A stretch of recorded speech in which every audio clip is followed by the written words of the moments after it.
ce mercredi 17 septembre, il y a une unité du GIPN, je pense que c'est l'unité spéciale de la police nationale, qui a pris position vers 4 heures du matin au domicile de Madame Nyakate au niveau de Toukouin Solidarité, 4 heures du matin.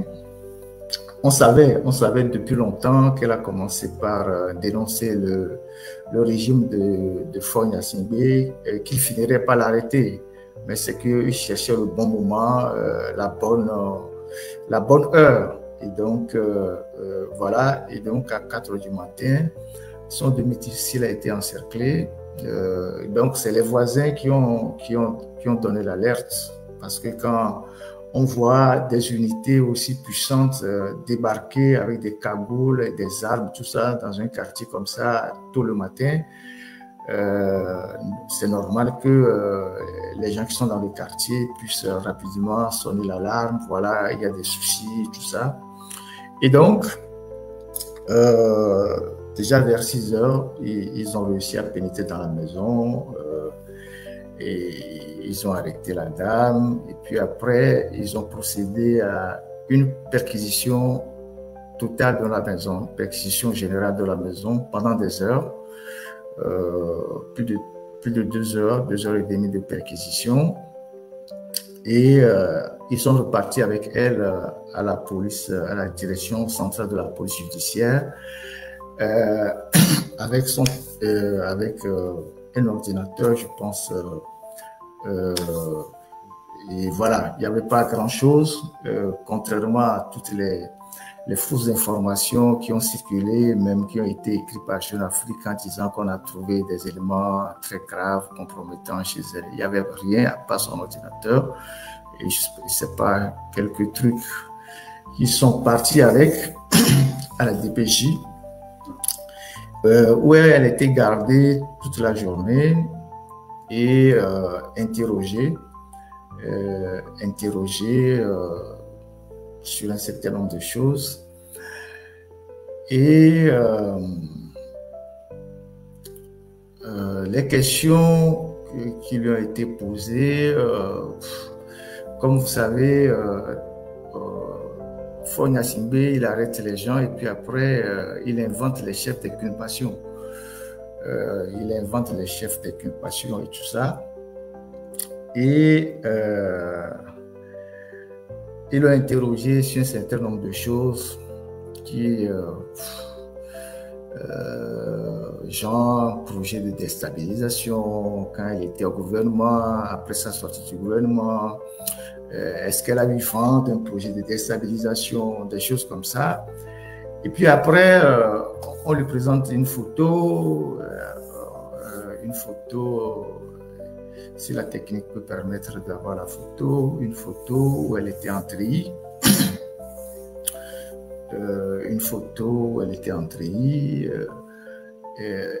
Pas celle-là, la photo principale où elle est seule, s'il vous plaît, la technique. Une photo où elle était en treillis, et puis on lui pose la question quelle était son intention à porter un treillis militaire. Ça, c'est quand elle était en fonction, il y a plus de 5 ans, on sait pas, il y a de cela quelques années. Et donc, pourquoi elle a porté une tenue militaire, quelle était son intention à porter un treillis militaire. Est-ce que la technique peut ramener la première photo où elle est seule? Un instant, je vais voir ça avec la technique.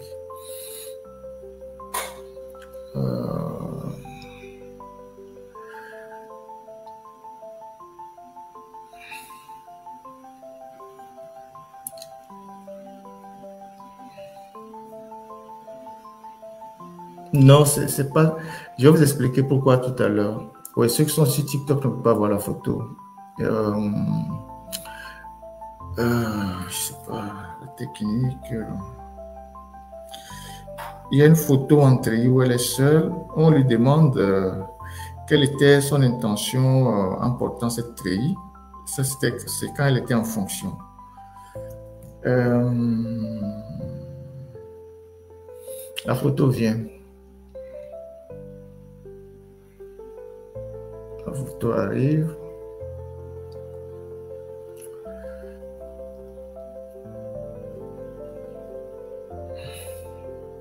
Non, la technique n'a pas mis nous. Ça vient.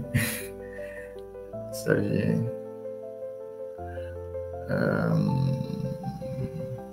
C'est-à-dire, c'était des questions plus ou moins farfelues qui n'avaient aucune consistance. On demande à quelqu'un, quand tu étais au gouvernement, est-ce que tu avais un projet de déstabilisation? Quand tu es sorti, est-ce que tu as un projet de déstabilisation? Est-ce que tu as vendu un projet de déstabilisation? Est-ce que tu es en contact avec X et Y? Des histoires à dormir debout, et puis après, on balance une photo, on demande, voilà, pourquoi, quelle intention tu avais en portant un treillis, alors qu'elle portait le treillis tout le temps en étant même aux côtés de Fonya Singbe. Donc, vous voyez que, bon, voilà, quand on te cherche là, on va toujours te coller quelque chose. Et donc, il y a eu une série de questions et tout ça. Et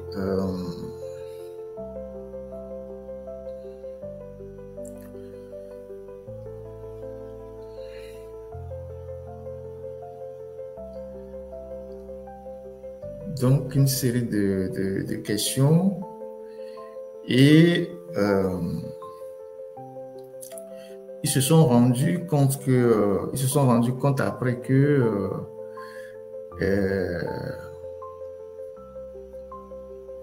ils se sont rendus compte après que le téléphone avec lequel on l'avait arrêté, parce qu'ils ont pris son téléphone, quand il a été arrêté. C'est pas son téléphone principal. Le téléphone ne comportait pas grand-chose, ne contenait pas grand-chose. C'était pas son téléphone principal. Donc, ce téléphone, il n'y avait pas beaucoup d'informations à exploiter dans ce téléphone. Alors là, on lui posait la question, on lui mettait la pression, où est son téléphone principal? Il dit, mais c'est vous qui avez fait la perquisition de la maison. Donc, si le téléphone est dans la maison, lorsque vous êtes arrivé, c'est tellement que vous avez pris le téléphone et l'autre n'avait pas ce téléphone-là. Ils ont mis la pression, mettaient la pression sur elle ou le téléphone. Autour je pense que c'est vers midi ou vers 13h, son fils, Jonathan, est arrivé à apporter à manger. Et elle a refusé de manger. Son fils a apporté à manger. Elle a refusé de manger. Et ils ont demandé à son fils où se trouvait le téléphone de sa mère. Parce que justement, ils ont constaté, comme ils les ont mis sur écoute, tout ça, que le matin, très tôt, la dame a appelé son fils ou le téléphone de sa maman, sa mère. Et le gérant lui dit, mais le téléphone de ma mère, c'est pour ma mère. Le téléphone de ma mère ne peut pas se retrouver chez moi. Et chez moi, donc, c'est le téléphone de ma mère. Je ne peux pas détenir le téléphone de ma mère. Donc, voilà, c'est ça la photo. C'est la photo, voilà, la photo. Et la photo sur laquelle elle était seule. Des questions tournaient autour de cette photo. Pourquoi, quelle intention elle avait en portant un treillis militaire et quelle intention elle avait en portant un treillis militaire. Et une fois qu'on vous aura montré cette photo, on va vous montrer les circonstances dans lesquelles elle avait porté ces photos quand elle était en fonction. Donc, elle a été interrogée autour de ces photos-là. Ministre des Armées à l'époque qui portait une tenue militaire, je ne sais pas si ça peut servir à justifier un coup d'État, je ne sais pas quoi. Donc, c'est pour ça que je dis des questions farfelues. Je ne sais pas si c'est des enquêteurs professionnels ou c'est des pieds nickelés. Donc, Nous, on a répertorié, quand on a eu cette information, on a recensé quelques photos d'El Antréi à côté de Foy Gnassingbé lui-même. Donc maintenant, la technique peut défiler les autres photos. Donc voilà, ça c'était à Dapaon, l'opération Kondouaré, quand Foy allait visiter les troupes. Et là voilà, à côté de Foy Gnassingbé, Antréi, avec à côté Yark Damran, Antréi, à côté de Foy Gnassingbé, à côté de Foy Gnassingbé, Antréi. Voilà une autre photo. Voilà une deuxième photo, toujours en treillis, côté de Foy Gnassingbé. Et quand elle portait les treillis à l'époque au côté de Foy Gnassingbé, ce n'était pas déjà un problème, elle n'avait aucun problème. Aujourd'hui, on sort une de ces photos pour dire, voilà, pourquoi tu avais porté un treillis militaire à l'époque. Ça veut dire que tu avais l'intention de... C'est terrible, notre pays, c'est quand même incroyable. Et donc, je passe l'épisode des photos. Et donc, voilà, avec Yark. Donc, quand je reviens sur la question du téléphone, donc, ils ont mis la pression sur son garçon, où est le téléphone de sa mère. Et lui, il a dit qu'il ne sait pas où se trouve le téléphone de sa mère. Ce n'est pas le téléphone de sa mère, c'est un téléphone Samsung. Et donc, comme donc, il n'y avait pas, parce que c'est le téléphone qu'ils peuvent exploiter pour savoir avec qui elle était en contact, si elle a parlé avec X, si elle a parlé avec Y, elle a parlé avec Z. C'est par le téléphone qu'ils peuvent remonter la piste pour savoir avec qui vraiment elle parlait. Donc, comme ils n'ont pas trouvé le téléphone qu'elle avait est un téléphone qui ne contenait pas grand-chose. Ce matin, à 5 heures, ils sont retournés dans la maison. Ils sont retournés dans la maison pour faire une perquisition complémentaire. Et c'est donc en allant dans la maison pour faire la perquisition complémentaire, elle n'est pas allée avec eux, elle a refusé, elle est restée à la DCPJ, qu'ils ont orchestré des fuites d'informations à travers leurs canaux de menteurs et de propagande en disant oui, on a ramené Madame Niakate à la maison en résidence surveillée, ce qui est totalement faux. Alors je vous parle, elle est toujours à la DCPJ, c'est là où elle se trouvait depuis hier, elle y est toujours encore. Les gens peuvent aller vérifier. Il y a des journalistes à Lomé. Quand on est journaliste, on va à la source d'information. Quand on va arrêter quelqu'un dans un quartier, il y a des témoins, il y a des gens. Et quand on vous dit qu'on a ramené la personne à la maison, vous pouvez retourner dans le quartier pour vérifier si vraiment la personne est retournée à la maison. Ou vous allez à la TPJ pour voir si la personne est à la TPJ ou la personne est à la maison. Mais comme ils ont voulu masquer les choses, ils ont orchestré une fuite de fausses informations à travers plusieurs canaux. Il y a des sites internet et tout pour dire oui, Madame Niakate a été libérée, mais elle est sous résidence surveillée, on l'a ramenée à la maison. Totalement faux. Et donc, ils sont retournés dans la maison pour fouiller la maison de bout en bout à la recherche de ce téléphone-là. C'est le téléphone qui les intéressait. Donc, il faut absolument qu'ils retrouvent le téléphone. Donc, quand ils sont retournés dans la maison ce matin pour chercher le téléphone, ils ont passé toute la matinée dans la maison. Il y avait le fils de la dame à la recherche de ce téléphone-là, Samsung. Toute la matinée, ils ont cherché le téléphone. Il y a une piscine dans la maison. Ils ont plongé dans la piscine. Ils sont rentrés dans la piscine, fouillés dans la piscine. Ils ont nagé, fouillé dedans pour voir s'ils peuvent trouver le téléphone. Donc, toute la matinée jusqu'à midi 30 à Lomé, ils étaient dans la maison. Ils ont remué tout pour chercher ce téléphone, un Samsung. Au bout de toute cette longue perquisition complémentaire aujourd'hui, ils ont fini par trouver un bout de téléphone, c'est-à-dire le téléphone est cassé. Le téléphone a été totalement brisé, cassé. Ils ont trouvé un bout du téléphone. Bon, je sais pas, c'est la moitié ou un bout. Et ils ont estimé que c'est le garçon qui a cassé le téléphone. C'est pour ça qu'ils ont arrêté le garçon, ils l'ont menotté et ils l'ont emmené aussi à la DCPJ. C'est comme ça que ça s'est passé. Ils estiment que c'est le garçon qui a dissimulé et cassé totalement le téléphone parce qu'ils n'ont pas trouvé le téléphone entier. Le téléphone est totalement cassé. C'est un bout de téléphone qu'ils ont trouvé. Et ils estiment que c'est le garçon Jonathan là, Nyasingbe, qui a cassé le téléphone. Voilà la raison pour laquelle ils l'ont embarqué, menotté à la DCPJ vers 12h30 quand ils ont fini la perquisition. Donc, ceux qui ont écrit déjà le mercredi en disant oui, oh, il y avait tellement d'informations sur elle, les gens même ont parlé de cache d'armes.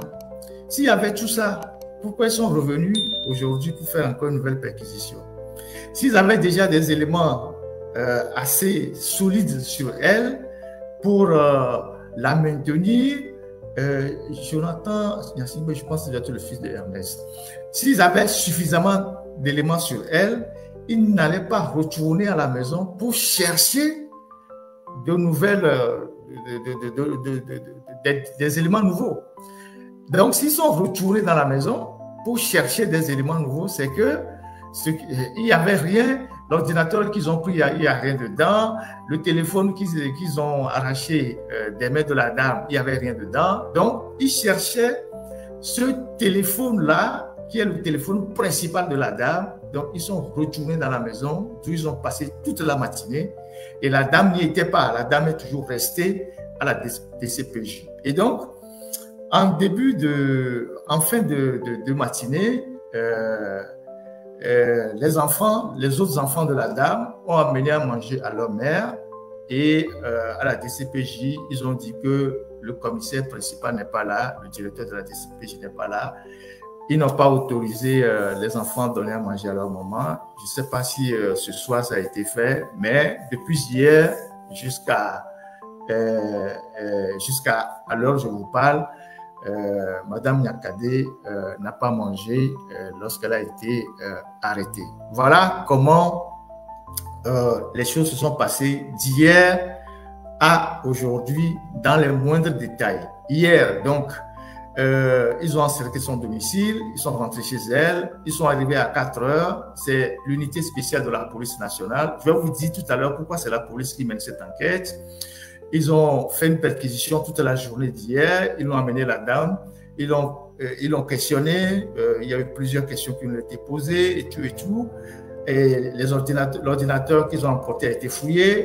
Après, ils ont vu que ce n'était pas son téléphone principal. Ils ont demandé le téléphone toute la journée. Elle dit qu'elle n'a pas le téléphone. Aujourd'hui, 18 septembre, ils sont retournés à la maison pour chercher le téléphone. Ils ont fouillé toute la maison. Ils sont rentrés même dans la piscine en plongeant pour voir si ils ont jeté le téléphone dans la piscine. Et au bout de cette longue journée, matinée de fouilles, ils ont fini par trouver un bout de téléphone qui est cassé, totalement cassé. Je ne sais pas si c'est exploitable. Et ils estiment que c'est le garçon qui a dissimulé le téléphone, bien qu'il a cassé, et ils ont arrêté le garçon, ils ont emporté le garçon à la DCPJ. Donc, à l'heure où je vous parle, la mère et son enfant sont à la DCPJ en détention. Alors, pourquoi c'est la police qui mène l'enquête? Généralement, c'est le SCRIC. Et c'est très important. Ce que je vais dire. Et ce que je vais dire là, c'est à l'endroit des officiers. C'est à l'endroit des officiers. Parce que derrière cette arrestation, il y aura une purge. Soyez-en sûrs, il y aura des arrestations des hauts gradés dans l'armée. Je ne saurais dire aujourd'hui qui est qui. Mais la prochaine étape, c'est d'arrêter les gens dans l'armée. Certainement des officiers, tout ça. Et donc, pourquoi c'est la police qui mène l'enquête plutôt que la gendarmerie? Vous savez que la gendarmerie, c'est une unité mixte. C'est une unité qui est à cheval entre le ministère de l'Intérieur et le ministère de la Défense. Si ils avaient donné cette enquête à la gendarmerie et donc au SCRIC, ils avaient peur qu'il y ait des fuites sur éventuellement les officiers qui seront arrêtés. Parce que au niveau du SCRIC, c'est un mélange de gendarmes et parfois de militaires qui mènent les enquêtes. Donc, s'ils avaient confié l'enquête à la police et à la gendarmerie, les gens ayant toujours des amis, des frères et tout ça, l'information aurait brouté. Et donc, les officiers qui cherchaient à arrêter, peut-être certains seront prévenus. C'est pour ça qu'ils ont envoyé l'enquête à la police, donc à la DCPJ, qui mène actuellement cette enquête-là et qui n'a aucun lien direct avec l'armée. Et donc, vous les officiers, soyez sur vos gardes. En tout cas, si parmi vous, il y a eu des gens, à un moment donné, qui étaient proches de Mme Niakhaddé, qui ont une fois pris contact avec Mme Niakhaddé ou qui ont téléphoné à Mme Niakhaddé, soyez sûr que on va vous mettre dans une sauce, ça c'est clair. On va vous mettre dans une sauce, ça c'est très clair. Ça serait la prochaine étape du film qu'on est en train de vivre, de suivre là. Et je rappelle rapidement au passage que depuis 20 ans qu'il est au pouvoir, et ça je le dis par rapport à tous ceux qui diffusent des fausses informations sur les réseaux sociaux, Faure Gnassingbé n'a jamais arrêté quelqu'un et l'a libéré le lendemain. Faure Gnassingbé n'a jamais mis autant de moyens pour arrêter quelqu'un et le relâcher le lendemain. On savait tous qu'il cherchait le bon moment pour arrêter Mme Niakhaddé. On le savait. Celui qui dit qu'il ne le sait pas, c'est qu'il est naïf. On savait que à partir du moment où la dame est sur le territoire et elle faisait ça, tôt ou tard, il allait l'arrêter. Mais il n'a pas déployé autant de moyens pour aller l'arrêter à 4 heures du matin et la ramener à la maison après en résidence surveillée, comme ils l'ont fait écrire à leurs petits propagandistes sur les réseaux sociaux. Donc, la dame est actuellement à la DCPJ et voilà, la procédure continue à l'heure où je vous parle. Donc, voilà les informations que j'ai à partager avec vous. Donc, Faure, lui, il ne blague pas avec le pouvoir. Je vous l'avais dit depuis longtemps que Faure Gnassingbé, c'est quelqu'un qui ne blague pas avec le pouvoir. Et je vous avais raconté une anecdote, qu'il revenait d'un voyage en Éthiopie après le sommet de l'Union africaine, où il a fait une blague dans l'avion qui a fait rire ses collaborateurs et pourtant il était sérieux. Donc, pour lui, le pouvoir, le fauteuil présidentiel, personne ne doit le toucher. Même si sa mère, demain, peut-être qu'il ne va pas l'arrêter, mais il va arrêter de parler à sa mère. Il ne va pas arrêter sa mère, mais il va arrêter de parler à sa mère. Et donc, aujourd'hui, on se retrouve en prison, on se retrouve avec plusieurs membres de la famille Gnassingbé en prison, directement et indirectement. On a Kwacha Gnassingbé, 16 ans de prison. On a Félix Katanga, je ne sais pas si on peut l'appeler le beau, c'est le beau, ouais, beau bien Jean, c'est lui le beau. Beau, il est en prison, condamné à 20 ans, Félix Katanga le tout-puissant, il est aussi de la famille, il est allié de la famille. On a Charles Azumaro, qui est l'épouse de Yvonne Gnassingbé en prison. On a, c'est aussi un beau, on a Madame Niakhaddé, qui est, disons, la femme de Faure, qui est aussi en prison. Et on a Jonathan Gnassingbé, qui est le fils de Faure, même si ce n'est pas lui qui l'a conçu, à partir du moment où il était avec sa mère, il est en même temps leur tuteur, qui est aussi en prison. Et qui est aussi en prison. Donc, vous voyez là où la boulimie du pouvoir est en train d'amener un homme à je ne sais pas, a démantelé, a éclaté totalement sa propre famille et a jeté tous ces gens-là en prison. Donc, alors, pourquoi ils sont intervenus la dernière fois le plus rapidement possible pour arrêter Mme Niakhaday? En investiguant, en recoupant nos sources, en interrogeant les gens, on apprend que Mme Niakhaday était sur le point de faire une nouvelle vidéo avec quelqu'un d'autre pour se prononcer sur l'actualité, mais aussi donner des informations sur ceux qui, en 2012, c'est pas 2012-2011, ont vraiment brûlé les marchés. Ceux qui, comment est-ce que ça a été fait, ceux qui étaient 2011, voilà, ceux qui étaient vraiment très impliqués dans cette histoire de brûler les marchés. Et donc, autour d'elle, c'est tellement qu'il y a eu une fuite et ça a été, ils ont annulé rapidement l'interview.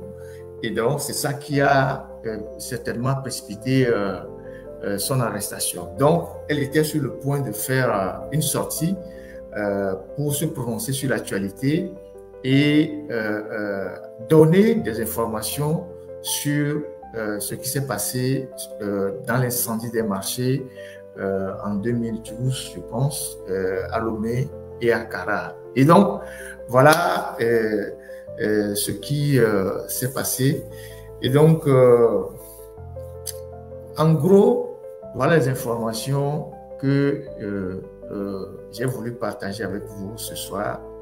Je n'en ai pas d'autres. Voilà le fil des événements, comment ça s'est passé d'hier à aujourd'hui. Donc, les gens qui sont à Lomé, vous pouvez aller à la DCPJ, vérifier qu'elle est là-bas. Vous pouvez aller aussi chez elle, à Tokoin Solidarité, pour voir si elle est là-bas ou pas. Et comme ça, vous ferez la part des informations que les gens vous donnent. Vous ferez la part des informations que les gens vous donnent et vous saurez, voilà. Donc, voilà ce que j'ai à partager avec vous. Donc, demain, elle passera son 3e jour de garde à vue à la DCPJ.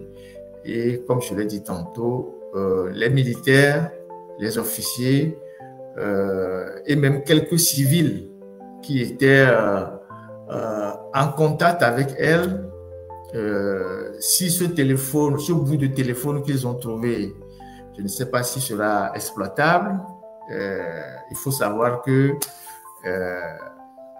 ils vont procéder à d'autres arrestations, notamment dans l'armée. Donc, et peut-être quelques civils, parce que ils avaient mis des mouchards dans son quartier qui observaient, qui venaient chez elle, qui ne venaient pas chez elle depuis un certain temps. Donc, voilà. Donc, je pense qu'actuellement, dans le système, les gens doivent être très prudents et sur leur